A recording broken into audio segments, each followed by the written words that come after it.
تو جمعیت علماء کے قیام کیوں عمل میں لایا گیا، کیا ضرورت تھی اس کی؟ تو اس پر رسائل لکھے گئے.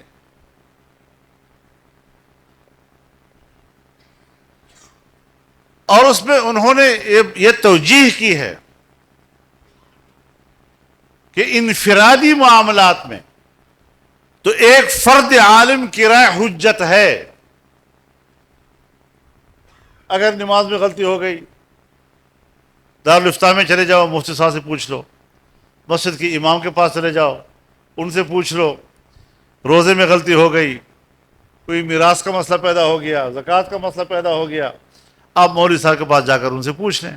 نکاح طلاق کا مسئلہ ہو گیا، وہ آپ کو مسئلہ بتا دے گا، آپ اس پر عمل کریں گے، مسئلہ ختم. لیکن مملکتی اور ملی زندگی میں ایک فرد عالم کی رائے حجت نہیں ہے. وہاں پر علماء کی جماعت ہونی چاہیے اور وہاں پر شورائی نظام ہونا چاہیے تاکہ اجتماعی زندگی کے لیے اجتماعی رائے وجود میں آئے اور اجتماعی رائے سے قرآن و سنت کی رہنمائی کام زندگی گزارے. اس کو بنیاد بنا کر جمعیت علماء قائم کی گئی.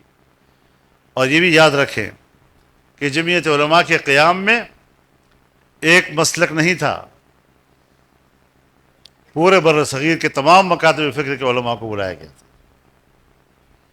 بعد میں حالات نے ہر ایک کو اپنے اپنے پلیٹ فارم پر واپس کر دیا، لیکن یہ اور غالباً یہ جو ہمارا پشاور میں 150 سالہ خدمات دارالعلوم، اس موقع پر ایک کتاب چھپی تھی نا، خدمات دارالعلوم نہیں، یہ جمعیت علماء کا 7 سالہ جو تھا، جمعیت علماء کا جو 7 سالہ تھا، اس میں ایک کتاب چھاپی ہے، ہمارے ساتھیوں نے تحقیق کی اس کے اوپر. اس میں عنوان کتاب کا یہ دیا ہے مؤسسین جمعیت. ویسے تو ہم کہتے ہیں حضرت شیخ الہند مؤسس تھے، لیکن وہاں پر اس کا عنوان ہے مؤسسین جمعیت.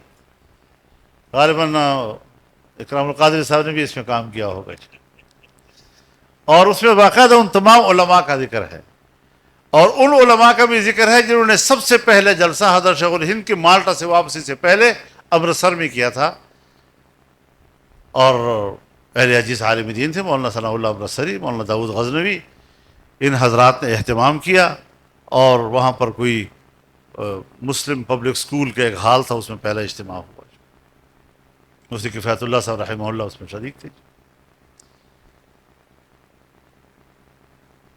اب اس حوالے سے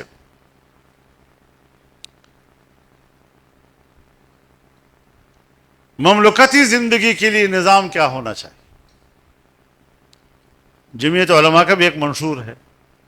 باقی پارٹیوں کے انتخابی منشور تو ہر الیکشن میں بدلتے رہتے ہیں، وہ کرنٹ ایشوز پہ بات کرتے ہیں، ہم نے یہ کرنا ہے تو ہم نے یہ کرنا ہے.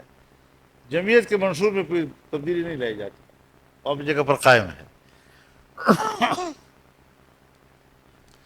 اور ہمارے ایک بزرگ تھے جو جمعیت علماء اسلام کے منشور کو بنانے والی کمیٹی کے رکن تھے.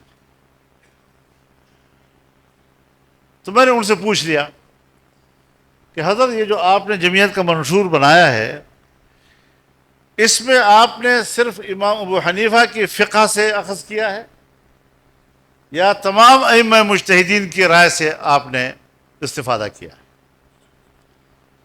تو میری طرف دیکھا، تھوڑے مسکرائے اور کہا بڑا اچھا سوال کیا آپ نے، ماشاءاللہ، کیسے خیال میں آیا یہ؟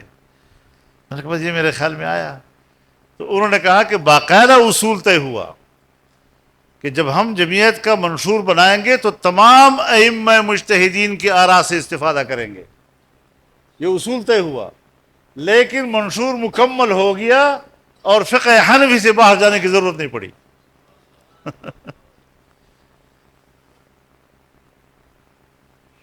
تو یہ منشور آپ کا بنا ہوا ہے.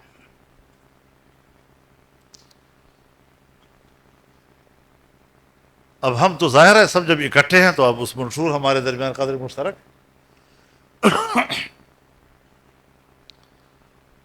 اور اسی منشور کو لے کے آگے جانا ہے. جب ہم منشور کو لوگوں کے سامنے لے جائیں تو آپ نے ضرور یہ دیکھنا ہوگا کہ آج کے حالات میں قوم کا معاملہ کیا ہے اور میرا منشور ان حالات میں کیا کہتا ہے. تو ضروری نہیں ہے کہ ہر حالات میں آپ اس کے تمام جزیات کو دہراتے رہیں، بلکہ جس قسم کے حالات سے آپ وابستہ ہیں، جس قسم کی مشکل قوم کو درپیش ہے، اس حوالے سے جو جو نکتہ قوم کی رہنمائی کر سکتا ہے، اس کے لیے ریلیف دے سکتا ہے، اس کی سہولت مہیا کر سکتا ہے، مسئلے کا حل پیش کر سکتا ہے، آپ ان دنوں میں اس کو ضرور ہائی لائٹ کریں،